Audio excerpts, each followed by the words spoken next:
কৰাৰ কাৰণে আপোনালোকে আহিছে দুখৰ বিষয় আপোনালোকক শুনালাম।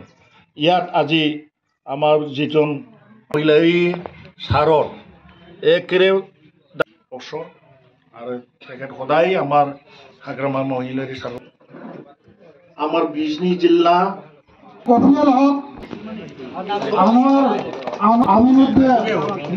আপোনালোকে আমাৰ 2023 পৰাই আৰম্ভ কৰিছে যে এটা BTCত পৰিৱৰ্তন লাগিব। আকৌ আমাৰ অভিযানটো হ'ল প্ৰমোদ বড়ো হাটক BTC বাচাও।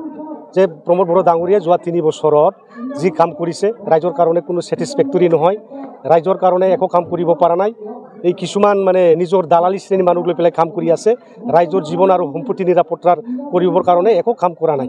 তো গতিকে ৰাইজে বেয়া পাইছে, ৰাইজে আজি UPFL দল এৰি আজি BPF দলত আকৌ যোগদান কৰিছে। ৰাইজে বিচাৰিছে যে যোৱা 17 বছৰত যি হাগ্ৰামা মহিলাৰী ডাঙৰীয়াই যি উন্নতি কৰিছে, যে উন্নতিৰ এটা পাহাৰ হৈ গৈছে। কোকৰাঝাৰত আজি একোৱেই নাছিল, বড়োলেণ্ড ইউনিভাৰ্চিটি হৈ গ'ল, CIT হৈ গ'ল, BB ইঞ্জিনিয়াৰিং কলেজ হৈ গ'ল, কেঞ্চাৰ হস্পিটেল হৈ গ'ল। তো ইয়াৰ সত্ত্বেও আজি UPFL দলে কৈ আছে যে একো কৰা নাই। তো ৰাইজে বুজি পায়। ইয়াৰ কাৰণে আজি প্ৰমোদ বড়োই যিমান মিঠা মিঠা কথা কওক, ৰাইজক মানে প্ৰলোভন দেখুৱাওক, আজি প্ৰমোদ বড়োৰ লগত কোনো নাই, UPFL দলত কোনো নাই। এখেতসকলে আজি BPF দলতে যোগদান কৰি আছে। ৰাইজে বিচাৰিছে যে যোৱা 17 বছৰ যেনেকৈ কৰিছে ইয়াতকৈ মানে 10 গুণ যাতে বেছি উন্নতি হওক BTC অঞ্চলত, এইটোৱেই বিচাৰিছে।